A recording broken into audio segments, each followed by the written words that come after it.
At ito nga pala mga sangkay ang aking simpleng paggawa ng ating egg pie. So ayun, bali panoorin nyo lang yung video sa nagtatanong kung paano ko ginawa itong ating egg pie. So bali una ko nga palang ginawa ay pabalat. So ayun, bali puntahan nyo na lamang po sa ating description or caption yung ating kumpletong ingredients itong ating egg pie. So bali itong ating pabalat ay ginamitan natin ito ng makina sa pagpapakinis. Sa pagpapakinis itong mga sangkay hindi naman totally makinis kagaya ng mga buns, loaf bread, hindi. Tamang ano lang, tamang pakinis lang, pwede na yan. Ginamitan ko yan ng dough roller. At pinanipis natin bago natin ilagay dyan sa lanera ng ating egg pie. Ang size nga pa ng ating lanera ng egg pie is size 9. So yan, bali 4 na bilog yung ating gagawin dito. Ngayon 1 kilo na milk boy yung ating gagamitin. So yan sa gilid na yan, yung linalagay natin design is kahit hindi na po kayo maglagay nyan, okay lang naman yan kahit walang design. So bali sinipag lang tayo kaya nakapaglagay tayo ng design.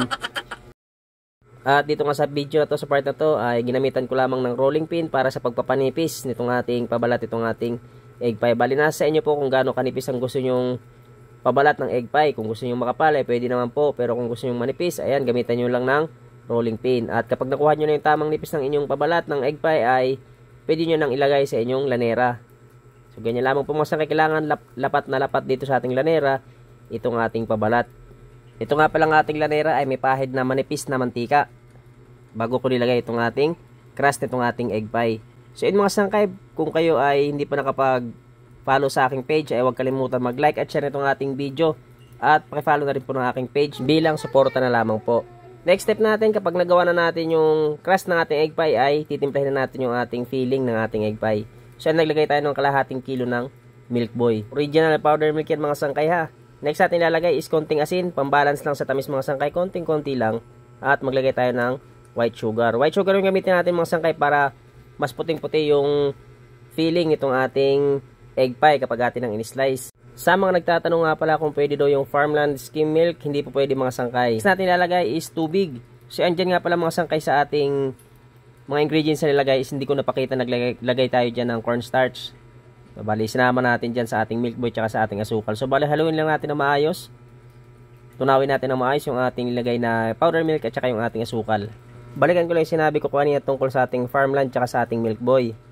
Amoy pa lang mga sangkay at tsaka lasa, malayong malayo po talaga yung farmland kumpara sa ating milk boy. At kung bibili naman po kayo niyan, ay malaki po yung diferensya ng farmland at tsaka yung milk boy. Kaya, kung sakaling kayo igagawa, milk boy po yung gamitin nyo. Meron naman pong gumagawa ng egg pie na ginagamit nilang gatas is evap at saka condensed milk. So bali nasa inyo na lamang po mga sangkay kung ano ang gusto nyong recipe na pagpapraktisan.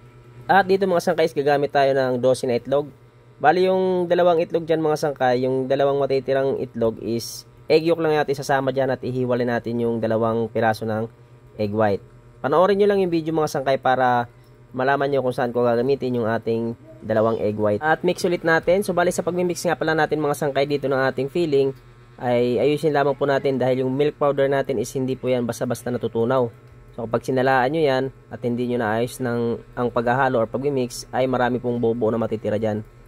Kaya haluin na lamang po natin ng maayos. At sasalaan ko yan ng 2 beses yan para wala tayong maisamang buo-buo na milk powder o anumang ingredients na ating ginamit. Balik kung kayo po ay wala pang experience sa paggawa ng egg pie ay panoorin nyo lang yung video simula hanggang dulo. Huwag kayo basta-basta magpa-fast forward dahil baka may ma-miss kayo na ilang step or hindi nyo mapanood na ilang step ay hindi nyo po magagawa ang recipe na gusto nyo gawin. At ayun, kapag nasalaan na natin ay tabi muna natin. Balikan na natin yung dalawang egg white na ating hiniwalay.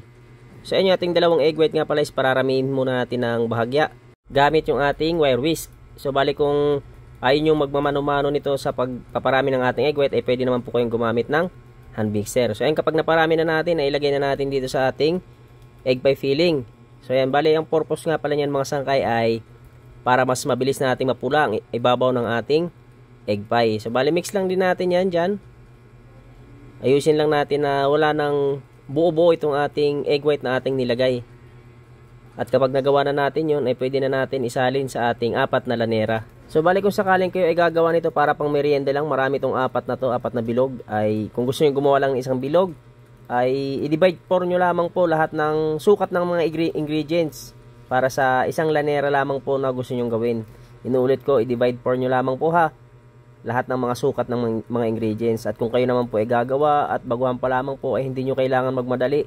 I-double check nyo yung mga ingredients na inyong ilalagay kung tama na ba yung mga sukat para maiwasan natin yung pagkakamali. Huwag kayong magmamadali mga sangkay ha. Dahil kapag kayo nagkamali ay sayang po yung mga ingredients na inyong nagamit. Napakamahal pa naman po ng ating mga ingredients. At dito sa part na to mga sangkay ay yan, isahalin lang natin sa 4 na lanera. Kayo na lamang po ang bahala magpantay kung gaano karami ang mailalagay nyo sa bawat isang lanera.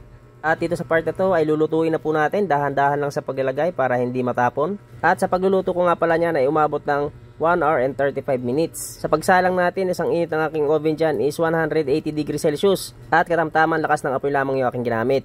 At kapag medyo mapula na po yung ibabaw ng ating egg pie ay nagbawas na po ako ng ating apoy. Mahinang apoy na lamang po yung aking ginamit. At kapag naluto na ay palamigin muna natin bago natin i-slice. Inuulit ko 1 hour and 35 minutes ko pong niluto yung ating egg pie. Thank you for watching. See you on my next video.